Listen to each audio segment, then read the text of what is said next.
નમસ્કાર, મારી channel RX women's ફોરમમાં આપનું સ્વાગત છે।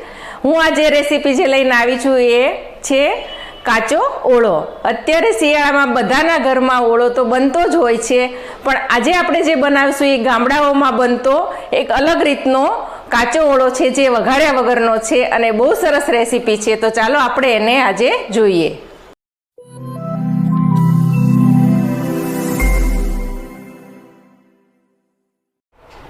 હવે આપણે જે ઓળો બનાવવાનો છે એના માટેના જે રીંગણા છે એ 400 ગ્રામ છે।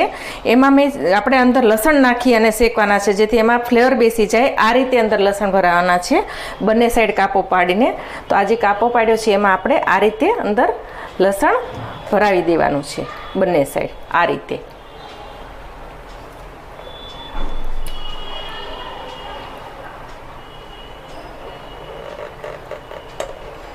અને હવે આપણે એને પછી શેકી લેવાના છે।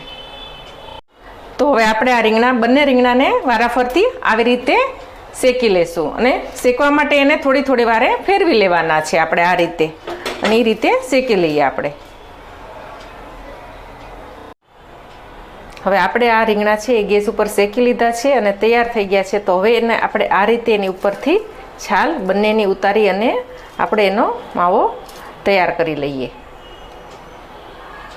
હવે આપણે કાચા ઓળા માટેની સામગ્રી જોઈ લઈએ। તો 1 ચમચી છે એ લસણની ચટણી છે, અડધી ચમચી છે એ તેલ છે, બારીક કાપેલું લીલું લસણ છે, ધાન્યા ભાજી છે, સ્વાદ પ્રમાણે મીઠું છે અને ઘરે બનાવેલું માખણ છે। તો આટલી વસ્તુ આપણે આના માટે જોશે।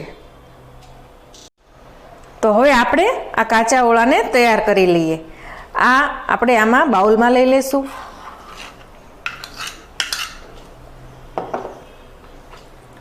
એમાં આપણે આ લસણની ચટણી નાખવાની છે, અને એની ઉપર જે આપણે આ તેલ લીધું હતું એ નાખી દઈએ। પહેલાં આને મિક્સ કરી લઈશું આપણે, અને આપણું નમક,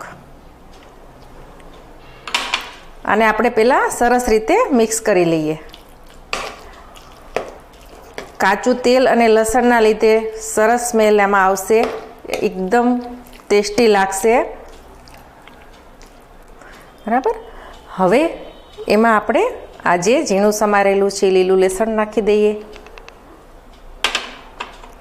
આપણે આ ધાણા ભાજી છે એ નાખી દઈએ, અને એને આપણે મિક્સ કરી લઈએ।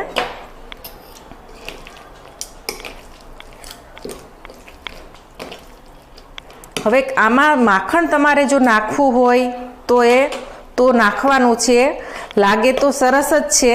તો તમારે એને આ સમયે જ એમાં તમારે નાખી દેવાનું છે એમાં, અને પછી એને મિક્સ કરી દેવાનું છે।